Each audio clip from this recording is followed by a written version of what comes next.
Rekaman detik-detik peluru kendali anti-tank atau ATGM Rusia meluncur dan menghantam pos pengamatan pasukan Ukraina beredar di Telegram pada Kamis 2 Maret 2023. Dalam keterangan unggahan disebutkan, pos pengamatan lain di arah Saporosi dihancurkan oleh kru ATGM.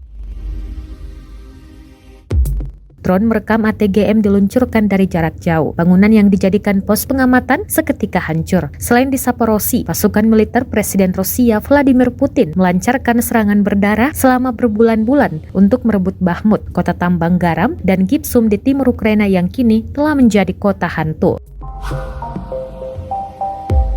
Pertempuran untuk Bakhmut telah mewujudkan tekad Ukraina saat para pembela kota bertahan melawan penembakan tanpa henti dan pasukan Rusia menderita banyak korban.